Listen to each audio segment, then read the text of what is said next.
Shalom, dear friends, and welcome to our Genesis Bible study. The Hebrew word you see on the screen there is Bereshith, which is the first word of the book of Genesis. It means in the beginning. We're in Genesis, and today we will be looking at chapter 13. Chapter 13 follows chapter 12, but not just numerically, also thematically. In chapter 12, we talked about the calling, God's divine call that he placed upon Abraham to be his chosen guy, but also to eventually be the patriarch of a family that would constitute the chosen people of God, through whom the Messiah would come into the world, and so forth. So in chapter 12, we covered the kind of the initial travels of Abraham from his place of origin, his birthplace, which was Ur of the Chaldeans. He and his family moved for a while to Haran in what would nowadays be Syria, I think.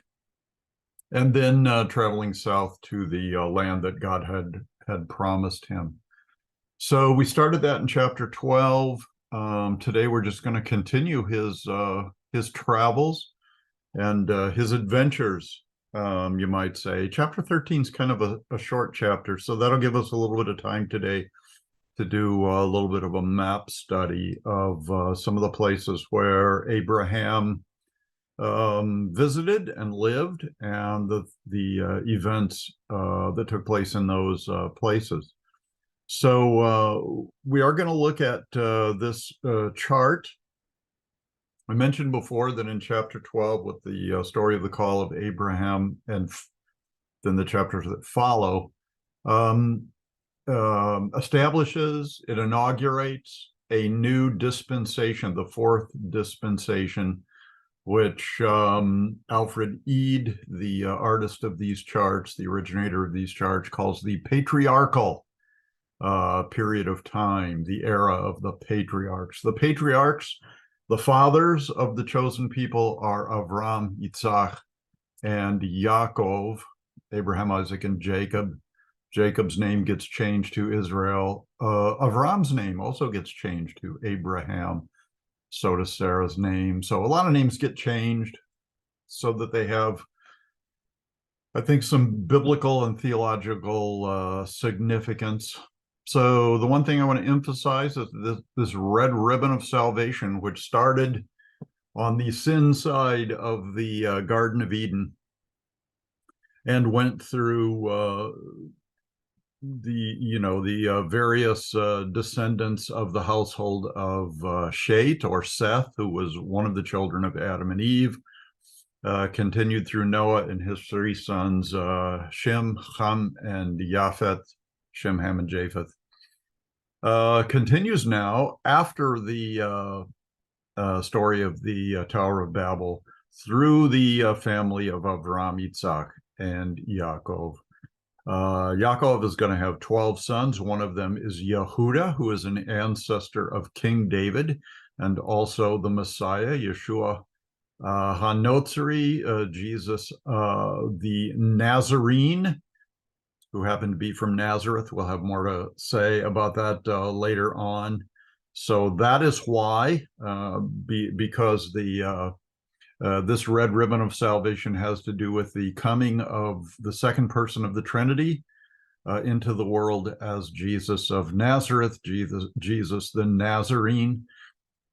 So that's why the red ribbon goes through Judah. We mentioned that the Levites would play a prominent role, being priests and officials in the temple. Reuben, of course, is the oldest son, but he does some bad things that take him out of favor. Joseph really is maybe the biggest hero of the book of Genesis. His life story takes up a lot of chapters towards the end, and then continues after his death into the book of Exodus.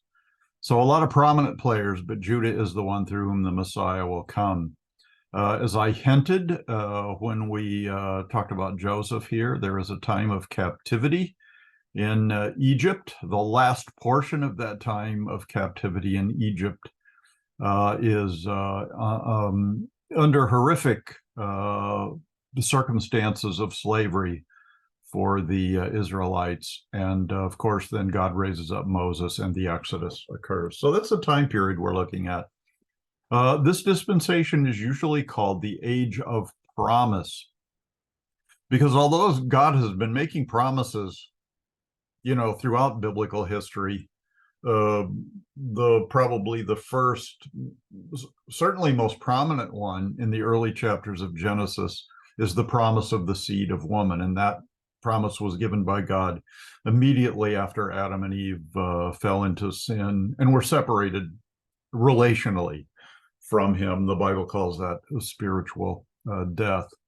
So from that time on, God starts making promises about the Messiah and how he's going to redeem mankind. And the whole Old Testament is filled with predictive prophecies about who the Messiah would be and what he would look like, how he would behave, so people could recognize him when he arrived on the scene.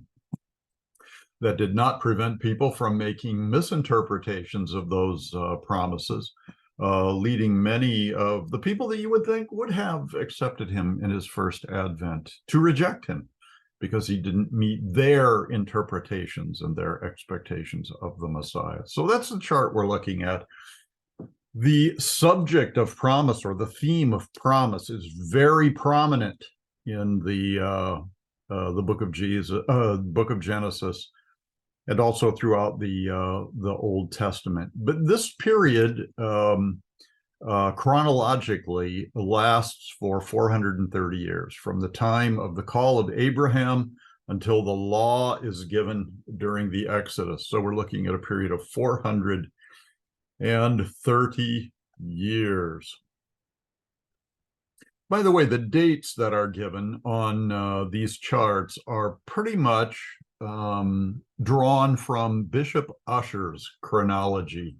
He's a famous theologian, I guess you would say, that came up with the kind of the standard accepted chronology.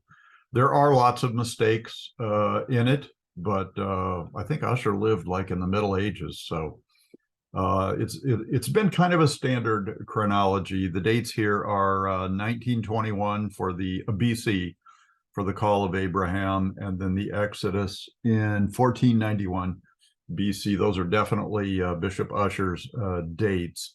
And if you do the math, I guess you'd come up with 430 years, or you should anyway, because Paul makes it clear in Galatians that this period lasted 430 years. Now, with the giving of the law, that doesn't mean that God stopped making promises and fulfilling and keeping promises.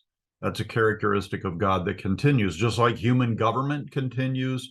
The conscience as a vehicle of communication with God continues, and so forth. So it's the age of promise. In one of the maps that we looked at yesterday, it shows, this is a map of kind of the initial travels of Abraham, starting here in Ur of the Chaldeans, going up northwest into Haran, which is up here, and then eventually down into Canaan. And we also tracked his travels with Sarah over here to On. And I went ahead and superimposed Genesis 13 verses 14 through, 18 or 17 on the map here, because this is where God promises to Abraham that all of the land that he sees and walks on will be given to him. So he certainly saw and walked on all this territory. So, my understanding of the extent or the geography of the promised land is that it covers about 1,500 miles by 1,500 miles. So that's the extent of the promised land. It has never been completely occupied by God's promised people, by the Jewish people of Israel. Nowadays, they only own a little sliver of it. And even that little sliver is being contested as I make this video. there was a war raging in Israel between Hamas, a terrorist group in the Gaza Strip, and Israel and the IDF, the Israeli Defense Force. So over just a small piece of territory here. So Israel has yet to occupy all of the promised land, but I think they will when Yeshua comes back and establishes the Messianic kingdom. And then I believe all that territory will be owned. I also talked about the fact that in Revelation 21 and 22, it talks about a heavenly city called the New Jerusalem that comes in for a landing on the earth. It doesn't say exactly where, but it's 1,500 miles by 1,500 miles. So it would fit pretty neatly in this area. Here we have a map of Abraham and his family coming down from Haran into the promised land, the land of Canaan. Here's the label on all of this territory, Canaan. Of course, there are many tribes and people groups: Amalekites, Amorites, Horites, Emim, Zuzim, Rephaim. Some of those tribes involved giants in the land, especially the Rephaim. Dake, whose Bible study notes I have displayed on my Bible software, and we make reference to them occasionally. Basically, he says that all the Canaanite tribes involved giant groups. I think that may be saying a little bit too much about that. So with this map, it shows the initial travels of Abraham. It's kind of hard to see these little city names and place names. So I have blown it up a little bit. This is the same map, but I want to show you some of the places where he lived when he came down from Haran. I think one of the first places that he stopped was Shechem, or Shechem. And there he stopped at a place called the Oaks of Moreh, which we said could mean a couple of different things. I think it's the Oaks of Teaching, or the Oaks of the Teacher, where I think Abraham got instructed by God about some of the things that God had planned for him. He moved from there down here to a place between Bethel, this little dot right here, and Ai, this little dot here. So in between them, the Bible says he pitched a tent, built an altar there. So that was one of his living places. And then in chapter 12, we learned that he left from this area, Shechem, or maybe it was down here, to go to Egypt. So he left from either here or here, and went on down to Egypt, near a place called On down there, which is probably where the Pharaoh was living.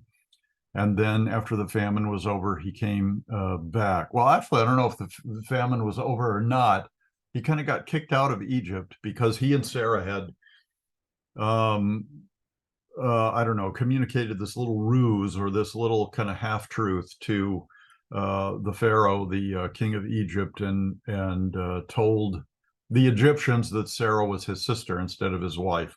That was a ruse to preserve Abraham's life. Rather than just trusting in God, they came up with a lie that they thought would do the trick there. So we had that story. After they get kicked out for doing that, then they come back to Bethel and Ai, and then Abraham travels from there down to a place called Mamre, Mamre, which is near, or maybe in, Hebron. Another name for Hebron, or Hebron, or Hebron, some people say, is Kiryat Arba. Kiryat Arba. This is the Valley of Araba, so it may have something to do with that. Kiryat, I think, is like a word for a village or a town or a city or something like that. And we will also encounter the oaks of Mamre. So it seems like Abraham is attracted to oak trees I think in our text, in the New King James Version, it talks about terebinth trees, which I've never heard of before. I assume they're oak trees. So this is where that is. It's a little bit south of there. I wanted to just do kind of a little bit of an orientation on the map here and show you where some significant places are. This city right here is labeled as Salem. That is an early name of Jerusalem, and it's kind of up in the mountains here. And then Jericho is down here by the Jordan River. Here's the Jordan River flowing from the Sea of Galilee into the Yam HaMelech, or the Salt Sea, known to us as the Dead Sea. So yeah, here's Jerusalem and here's Jericho. I also want to do a little bit of a topographical study of this map. You can kind of see that there's a mountain range that runs down the west side of the Jordan River and the Dead Sea. And I know that where Jerusalem is, the mountains kind of top out at about 3,000 feet. Up here, the mountain range, it's not that high. I don't know how high these mountains are. There's also a mountain range down the east side. And nowadays, this mountain range is called the Mountains of Moab. It's a whole range that runs up and down the whole area. And I don't know what the altitudes are, but one of the things I want to explain to you is, here's the Mediterranean Sea over here. And of course, that's sea level. That would be, 0 feet altitude. But as you go inland, especially towards a mountain range, you would expect that you're going uphill. And I think the kind of misleading thing is that as you go inland from the Mediterranean Sea, you start downhill. So the Sea of Galilee, you'd think it would be like up in the mountains, so it would be at a high altitude, but it's actually, the Sea of Galilee is 700 feet below sea level. Now, there is a mountain range up here, which is going to be higher than 700 feet below sea level. But this is down low. This river valley is actually an earthquake fault. I forget what it's called, the Syro something earthquake fault. It's one of the most prominent earthquake faults. There are earthquakes here all the time. The Bible records a lot of them. Keep in mind that the Sea of Galilee is 700 feet below sea level. The water comes from up around Mount Hermon, which is, I think it's north of Damascus, maybe south of Damascus, around, it's somewhere close to the Syrian border. And then we've got the Jordan River, and of course it's flowing downhill. Now, when it gets to the Dead Sea, it has come downhill from 700 feet below sea level to 1,200 feet below sea level. This body of water, the Dead Sea, is the lowest place on the face of the earth. It is 1,200 feet below sea level, 1,200 feet below sea level. Some kind of interesting things about that is, like, when you get on the tour buses, probably from Salem or Jerusalem, and you drive down to the Dead Sea, when you go from 3,000 feet above sea level, and when you hit sea level, almost all the guides on the tour buses will say, we are about to reach sea level, so please roll up your windows in the bus. And they say this with a straight face, and then people actually start rolling their windows up, as if they have to do that to keep the seawater from running in. And then the guides get a big laugh out of that, and everybody laughs at themselves. But the point is that they are going, below sea level, like 1,200 feet below sea level when you get down to the, the road along the shore here.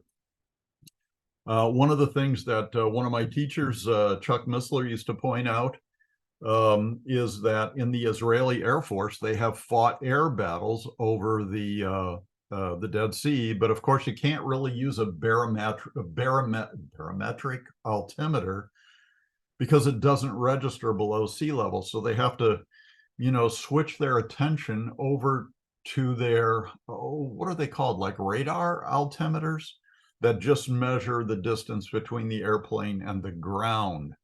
So they still want to stay above the level of the water, but they can actually be flying below sea level, if you get my drift.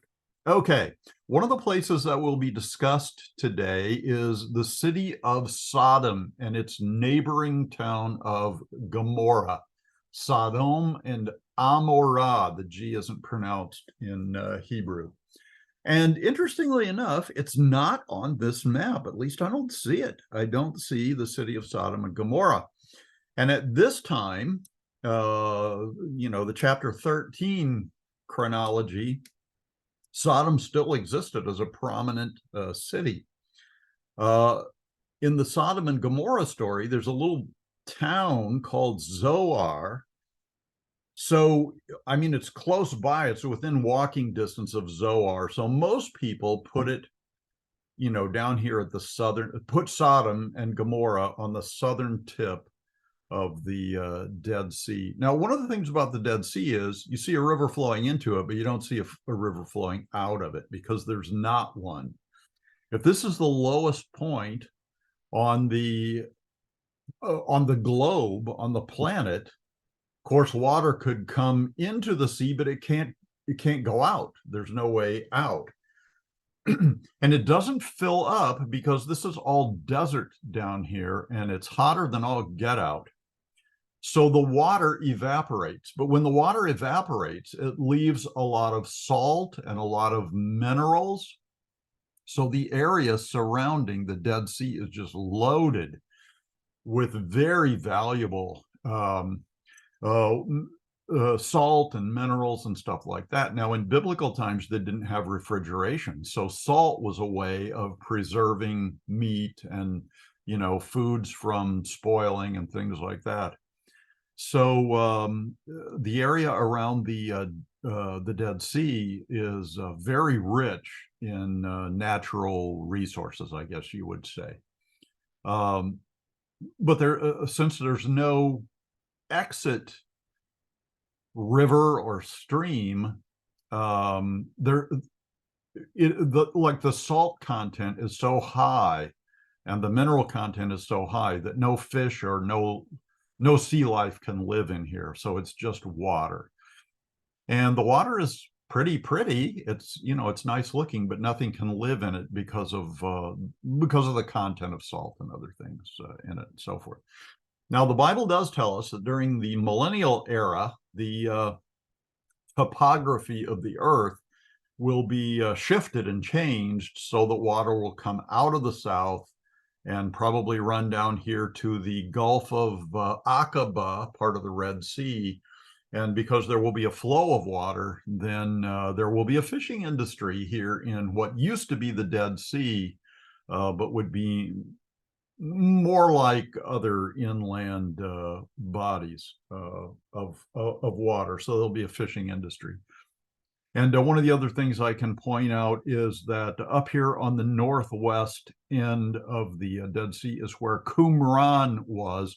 It's almost directly to the east of Jerusalem or Salem. So right around here, south of Jericho, is where Qumran was. That's where the Dead Sea Scrolls were discovered. That's where the Essene Monastery was. That has provided us with so much valuable documentary information about the Second Temple era. So I guess those are the things that I wanted to point out. Another thing I'll point out is that up here in the mountains, especially around Jerusalem, there's a lot of trees, even pine trees. So there's a lot of greenery along this mountain range and also out into the plain here, which is called the Shephelah, which I think is just a Hebrew word for the plain. So this is a very lush and, great for agriculture territory and stuff like this. But as you go inland from the mountain range, it is all desert. So this out here is called the desert of the Judean desert, and it's all desert, and there's hardly any greenery at all. The further north you go, the more green it gets. Out here in the Shephelah, it's really nice for agriculture. But south of Jerusalem, it's pretty much desert-like climate. Now, in the story that we're going to read today, there's going to be, we know that Abraham and Sarah had their nephew Lot with them. And both of them, Abraham and Lot, both own a lot of cattle. They have a lot of their own shepherds. And they're just getting filthy rich from the Egyptians that we talked about before. When they came out of Egypt, the Pharaoh gave them, all this money and all this cattle and clothing and stuff like that, and sent them packing. Basically, it was a bribe to get them away from Egypt, so the curse would be relieved. The divine curse would be relieved from them. So, they're up here, around this territory between Bethel and Mamre, and great area for sheep, not that great for agriculture. They weren't they weren't farmers anyway. But when the time comes to decide where they're going to split up, Lot looks over here to the valley of the Jordan, and it's rich and lush and everything. And you would think it would be desert-like, but the reason it's rich and lush is because there's a river flowing through it and water in the Dead Sea that can provide irrigation for crops down here. So you have a lot of oases down here around the Jordan River Valley. So this whole area is the area that Lot had his eye on. Probably the more northern territories in here. It's very green along the Jordan River. It's desert, but it's very green desert because the Jordan River is there. Where he ends up living is down here on the south end, where Sodom and Gomorrah are, and that's going to be problematic for him. So I think we've taken enough time on our map study today, and let's go ahead and we'll get into our text for today. So let me call up our text. We're using Accordance Bible software program here with New King James on the left. We've got a Hebrew Old Testament. We've got a Greek Old Testament, the Septuagint, which is nice for comparison. And then we've got Dake's Study Bible Notes. So Genesis 13:1. Then Avram went up from Egypt. And again, we had that story last time, he and his wife and all they had, and Lot with him, to the south. The south would be the southern part of the promised land. So since Egypt is kind of south of Canaan, he's going to be traveling north into, very much northeast, kind of east-northeast, into the southern parts of the promised land, the land of Canaan, and then he'll make his way northward from there. So the reference to south is the southern parts of Canaan. We've already mentioned the little lie that was told while they were down in Egypt, and they were down in Egypt because of a famine. Over in the Jordan River Valley, the famine might not have been hitting so hard, but where they lived up in the mountains, it was bad news. So they went down to Egypt. Did this little ruse for the king of Egypt to save Abram's life. And he wanted to have Sarah in his harem, and he had great plans for her, I guess we could say.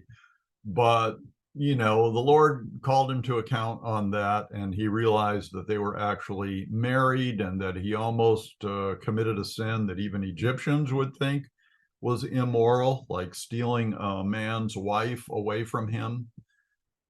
And so the Pharaoh says, I'm kind of mad at you for doing that, but I want you to go away from here. And he gave him all kinds of money and, riches, precious stones, things like that, clothing, livestock, to get out of Egypt and to go back where you came from. So that's what they do. Loaded up with riches. Some of it from Egypt. They may have collected a lot of wealth and commodities and stuff when they came south from Haran. Okay, verse 2, Avram was very rich in livestock and silver and in gold. Again, some of it came from Egypt. Some of it he may have had before. So keep in mind that although Abram is a husbandman, I guess you call that. He's not a farmer. He doesn't grow crops, but he's in the business of livestock. So he has lots of livestock, and he also has lots of money. Some of that money could come from selling the livestock. Some of it, he's very wealthy. And a lot of the Bible heroes are wealthy. So when God calls people, he often, the way I'll say this is he provides them with a means of, or a method for acquiring wealth. Part of it just involves wisdom about what to do with the resources that you do have. For our day and age, I'll say for the money that you have, you need God's wisdom. But also, God establishes some principles associated with promises about how to become wealthy, and so you can support yourself and help other people in their time of need. And one of those is tithing. It involves giving 10% of the financial resources, or whatever kind of resources you have, to the kingdom of God, to support the work of nowadays what I would call the church, the kingdom of God, or whatever you want to call it, to finance God's will and his ways. So 10% of that God lays claim to, and he says it's mine. And if you don't give me 10%, you're robbing me. And in doing so, you're depriving yourself of blessings. Yes, all sorts of different blessings, but primarily we're talking about financial blessings. I served as a pastor in a mainline denominational church for over 30 years. And of course, did all kinds of studies on giving and stewardship and things like that. And for most of that time, Christians of my denomination and others, about 2% of the members of the congregation, the giving units, we used to call it, about 2% of them were tithing. And, the rest, it was kind of spread out between next to nothing and 9% or less. So very few of God's called and chosen people were giving what God required, and they were robbing God. Now, my churches were New Testament churches, and the New Testament does not require 10%, but it permits it. I mean, just because it doesn't require by law a person to give 10%, it doesn't mean that that percentage type of giving doesn't work in God's program and doesn't open avenues for God to richly provide for people. Under the terms of the new covenant, God is concerned more with the condition of people's hearts and their attitudes, and he only wants you to give if you want to give, if you want to participate in his stewardship principles. So Abraham was just one of God's chosen people that was very wealthy and rich, but a lot of them were.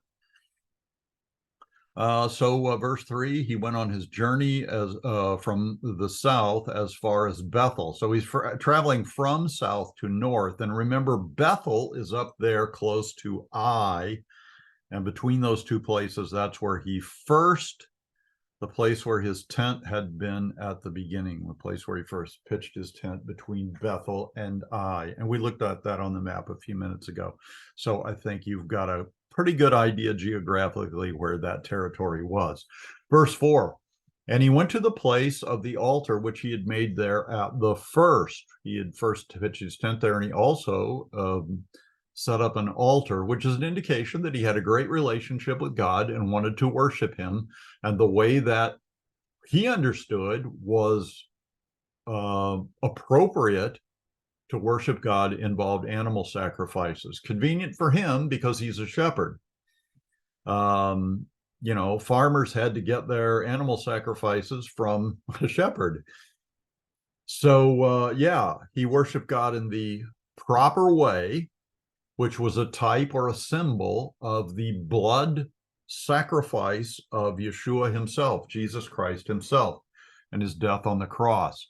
And some people think, well, that's kind of barbaric that God would ask people to make animal sacrifices in their worship. But the reason he did that was because he wanted them to understand that without the shedding of blood, there is no remission of sins.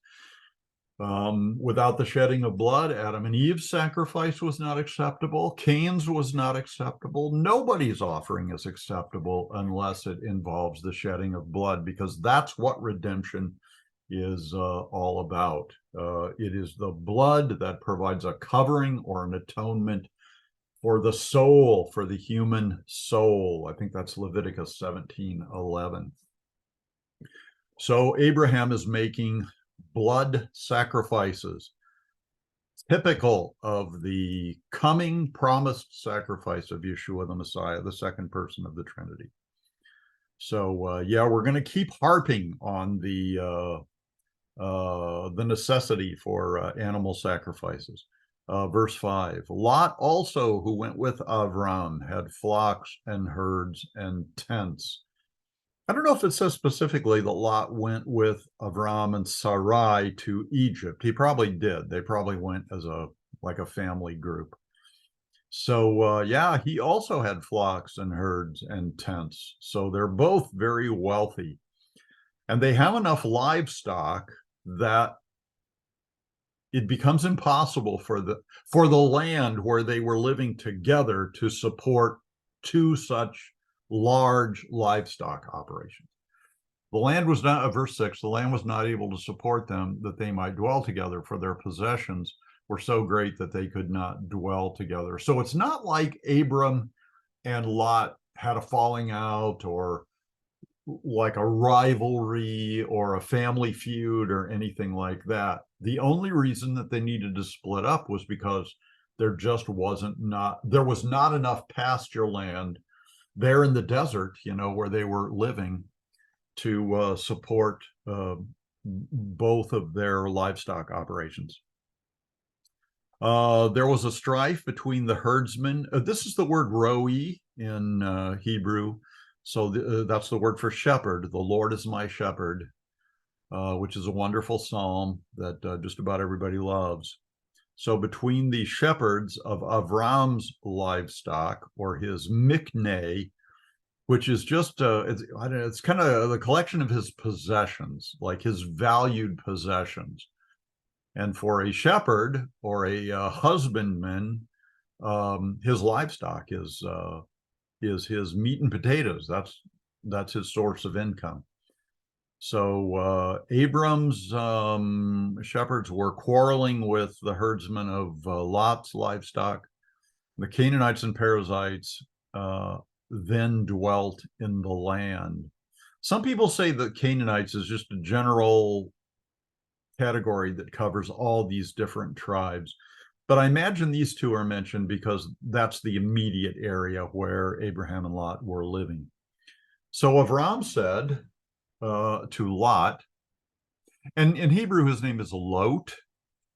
It's right over here in the Hebrew. This Holam Vav is pronounced as a long O, so it's Lot, Avram and Lot. Please let there be no strife between you and me. Strife is a reeve.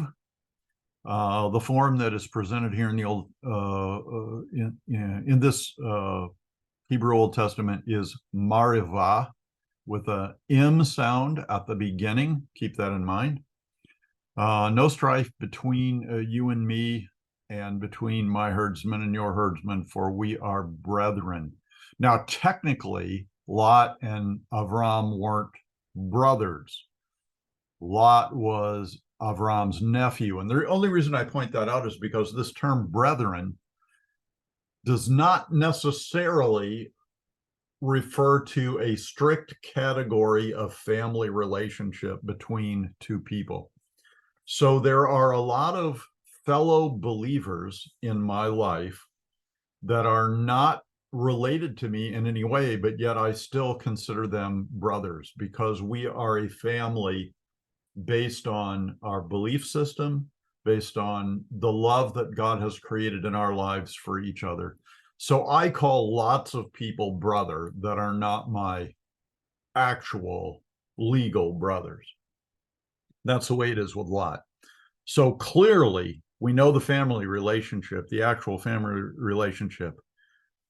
But Avram says to Lot, we are brothers in a spiritual way, in a really deeper and more meaningful way than just being flesh and blood relatives. It is not, verse 9, is not the whole land before you, Lot?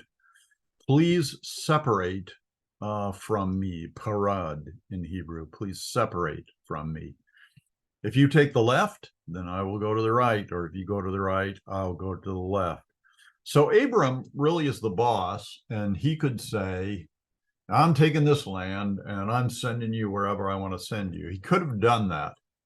But since they're brothers, in the sense that we just described, he gives Lot the privilege, the option of choosing where he's going to live.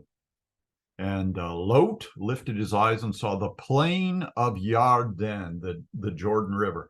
The word, it's pronounced Yarden in Hebrew because there's no J sound. There is in modern Hebrew, but it requires a little diacritical mark.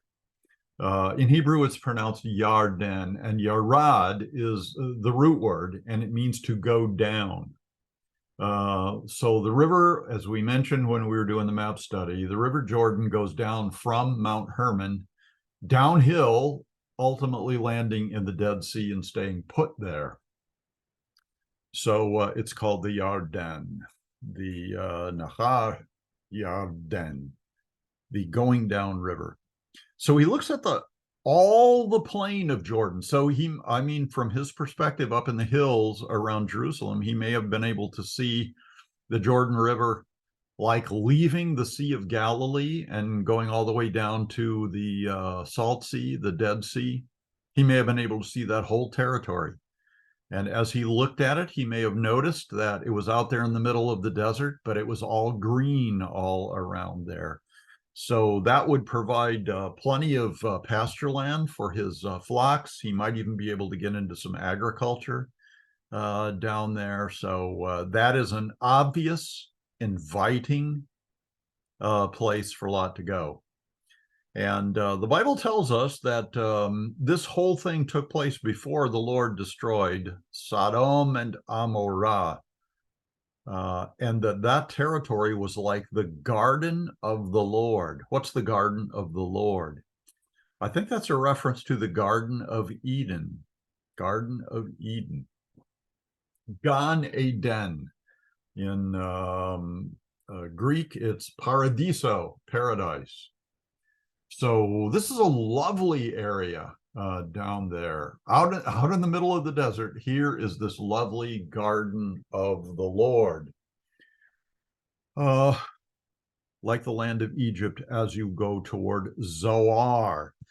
Now, when we did the map study, I said there was a little town down around where Sodom and Gomorrah was that it was called Zoar. I don't know if that's the same Zoar. I think there is one on the road that leads naturally, probably from Hebron to Egypt, out through the Sinai desert. I think there's another Zoar out there. But since this Zoar is close to Sodom and Gomorrah, that may be what it's talking about. Then Lot chose for himself all the plain of the Yarden, and Lot journeyed east. Now, I'm going to harp on this again because the Hebrew word is Mekedem, As you can see it highlighted here in the Hebrew text. The M part is a prefix that means from. Kedem means east, so from the east would be towards the west. But you know, just because of the map orientation we have here, that Lot is standing on the hills of near Hebron or Salem, and he's looking east, and that's the land he chooses. So here, Mikkedem means going in an eastward direction. And I think the more we harp on this and the more times we look at this word, we're going to come to the conclusion that even though it says from the east, it means toward the east. And they separated from each other. Avram dwelt in the land of Canaan, and Lot dwelt in the cities of the plain of Yarden. And he pitched his tent even as far as Sodom. And if we're right about the location of Sodom, it is on the southern tip of the Dead Sea. And incidentally, archaeologists have found what appears to be remains of a storm of fire and brimstone that wiped out Sodom and Amorah. And so I mean, the makeup of the soil down there is completely different from the surrounding territory. So this looks like a firestorm from heaven that destroyed those cities. As far as I know, there have been no archaeological digs that have, shown any remnants of stone walls or anything like that. But the soil is different. Another one of the tricks that the guides like to pull on us is as you're driving on the tour bus down along the Dead Sea towards Sodom and Gomorrah, there are all these salt pillars that, kind of stand up like migdals, like towers down there. And they point out those salt towers. And, when you're getting close to where Sodom and Gomorrah used to be, then the guides will point out a salt pillar and say, look, there's Lot's wife. Because she was not that enthusiastic about leaving Sodom, even though it was wicked and evil. So she turned around and looked back of it, and the Bible says that she turned into a pillar of salt. So there's a bunch of pillar of salts down there. I'm not sure which one is the actual Mrs. Lot, or Mrs. Lot, Lot's wife. So that's where he chose, and he pitched his tent as far south as Sodom. But, verse 13, the men of Sodom were exceedingly wicked and sinful against the Lord. Now, right here in this text, it doesn't tell us what the sin of Sodom and Gomorrah were, just that it was sinful against the Lord. There may be a hint here in the text because the word Sodom, is related to the English word sodomy, which is kind of a technical term for a sexual act between homosexual men, I guess. Only men can do that. So it's, if you want to know what that is, look up the sexual acts of homosexual men. In later texts, it's going to be obvious what the sin is. It is the sin of homosexuality. And that is one of those sins that has been around, well, since the time of Sodom and Gomorrah, and probably even before that. But up until recent times, in the society that I live in, it was something that was done in secret. And if people were involved in it, they basically didn't tell anybody about the people, except the people that they were involved in this sin with. But I don't know, in the last, let's say last 50 years or 40 years or something like that, in our society, it has been increasingly socially acceptable to be involved in homosexual activities. And even in recent times, like, for example, when President Barack Obama, before he became president, when he was running for president the first time, of course, he was asked about this subject in the context of same-sex marriages. And he was very explicit and said that he was against same-sex marriages. But during, I think it was during his first term, it might have been during his second term, he was very encouraging of the Supreme Court decision that approved same-sex marriages. Now, this is another one of those things. I mean, the Congress had never passed any laws about same-sex marriages. And in fact, in most places that had at one time had laws against like homosexual behaviors like sodomy, it was against the law and you could go to jail for it or you could be fined for it. But that wasn't the reason the Supreme Court made this decision. The Supreme Court made this decision because one of the justices thought that was the way it ought to be. And he got enough of the other Supreme Court justices to go along with him. And so all of a sudden, by the stroke of a pen, same-sex marriage was illegal in this country. And many people, Christians, especially religious people, were horrified by that. A lot of them, could not continue in their jobs because of that, not because they were committing those sins, but like, for example, clerks in courthouses, like if their conscience would not allow them to issue a marriage license to a same-sex couple, then they were breaking the law, and so they were losing their jobs. So in the country and the culture that I live in now, same-sex marriage is legal, and it's even promoted.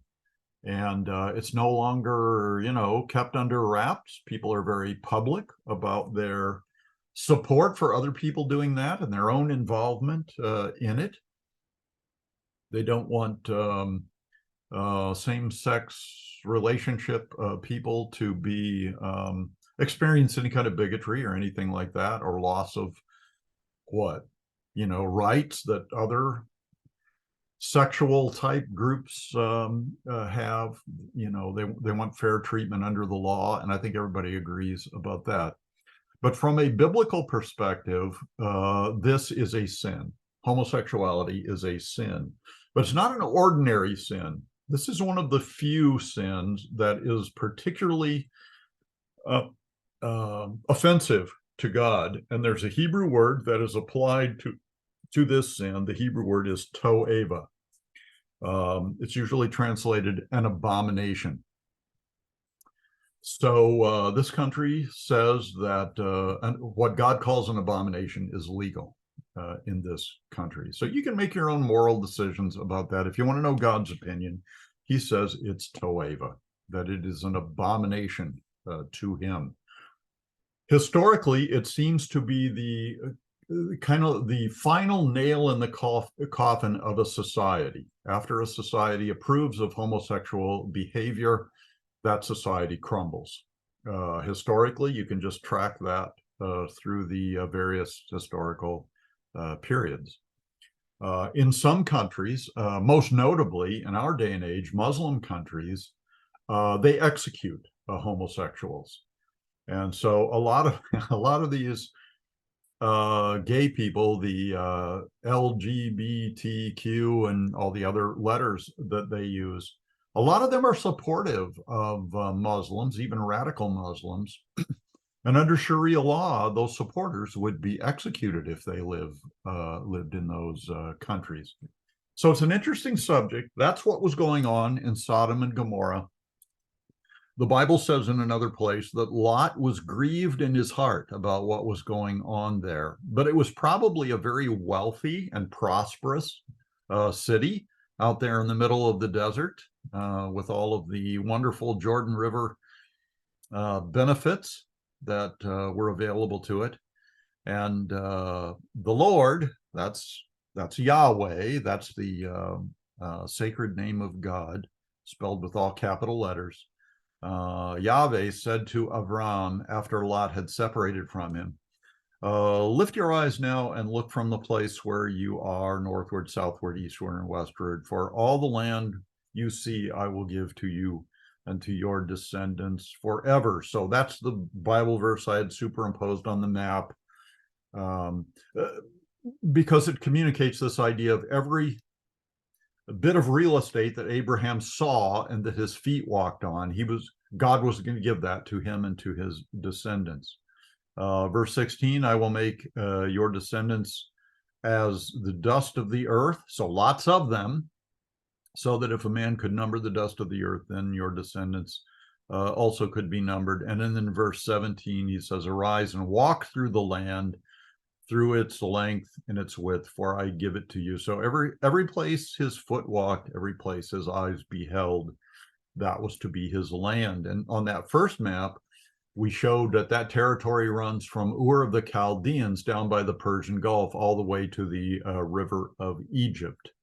And in fact, the promised land will be described in those terms, from the river of Egypt to the Euphrates River, which runs all along that territory down to the Persian Gulf. That is the boundary of the promised land. So yeah, he's renewing the promise. He's already promised him the promised land. Now he's giving more details about it. And of course, the Abrahamic covenant, the promises associated with the Abrahamic covenant, will be repeated over and over again throughout the book of Genesis. So here's the last verse of chapter 13. Then Avram moved his tent and went and dwelt by the terebinth trees, or the oak trees of Mamre.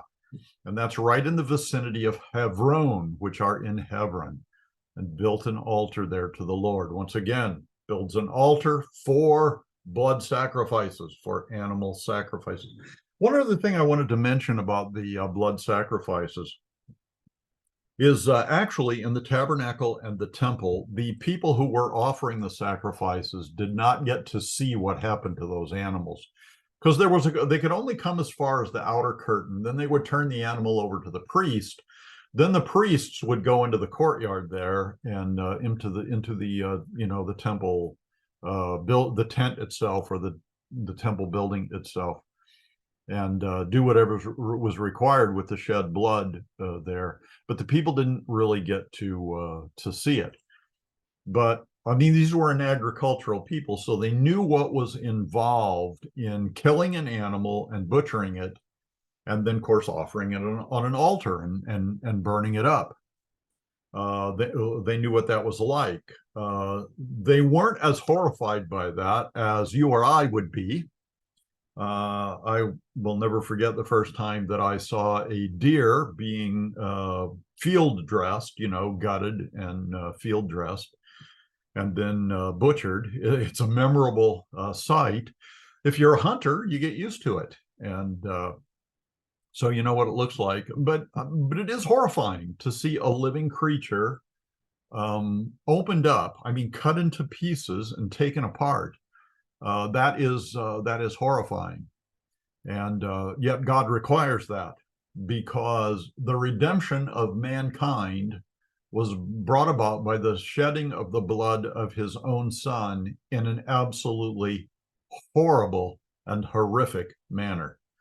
The whipping that he endured and the crucifixion itself would and should turn your stomach. This was a bloodbath.